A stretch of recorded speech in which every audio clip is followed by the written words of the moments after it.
jeunes filles qui sont dans ce film. Et c'est des filles de juges, de magistrats. Et là, vous dites, je cite, « Ils savaient que ces deux magistrats profitaient de leur impunité pour se livrer à toutes sortes d'exactions, parce qu'il était intervenu comme médecin pour réparer quelques dégâts chez les petites victimes. » Tout à fait. Donc là, on est en train de parler de réfection d'hymen, on est en train de parler de quoi? Et on parle de pédophilie et de viol sur petites filles, c'est ça l'idée? Vous voulez vraiment en parler? Oui, je veux vraiment en parler, ouais. Ben oui, c'était viol. Alors, un des magistrats qui était président du tribunal de Tanger, c'était une grande personnalité, à l'égal de mon père, qui était le médecin-chef de la province. Donc, mettez-vous devant le micro, Gérard, s'il vous plaît. La médecine, c'était mon père qui l'a dirigé, qui chapeautait tout.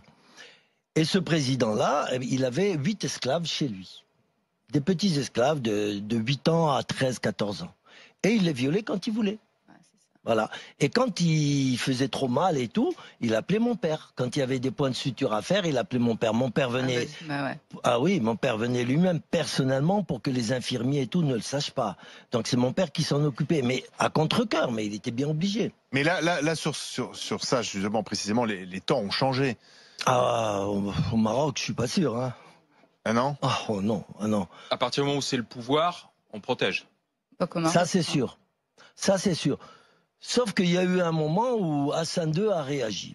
Mais son fils, je pense pas.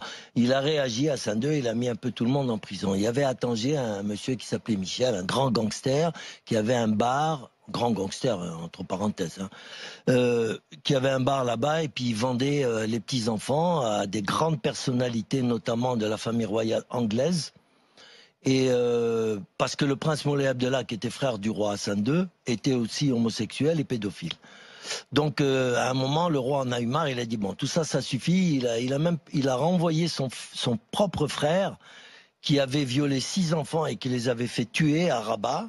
D'accord. Il l'a viré du Maroc et il s'est installé en Belgique. Le Moulay Abdallah, qui est mort du sida. Et donc, à ce moment-là, Hassan II a voulu faire un grand nettoyage. Et il a mis ce grand gangster en prison, il l'a expulsé du Maroc et tout et tout. Il y a eu un nettoyage, mais il y a toujours eu des remplaçants, bien sûr. Et il y en aura toujours.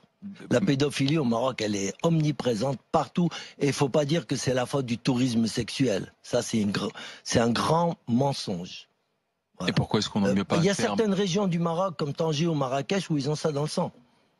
Je dis pas que les Marocains sont bisexuels, loin de moi. Mais la région de Tanger, ça prolifère. Et Marrakech, je vous en parle même pas. C'est la capitale mondiale. Il y a beaucoup de liens aussi avec le tourisme, parce qu'on a parlé du Maroc comme la petite Thaïlande. Je pense parce que même il y a eu des scandales avec des Français, Hollandais qui venaient ministre français, se fournir. Sauf qu'on n'a jamais su la vérité, il n'y a jamais eu d'enquête et ça n'est jamais allé à son terme. C'est juste, ça a juste été basé sur des rumeurs. On attend que les gens meurent. Qui n'ont jamais pu être si j'ai bien compris. Merci. Ça fait plaisir. Mais non, mais c'est ça. Enfin, non, mais on est dans les grandes gueules. On attend que les gens meurent. C'est pas à moi de les juger, hein, ces gens-là. Ils font. Qu'est-ce que vous voulez que je vous dise? Je donne mon impression, sans plus. Voilà.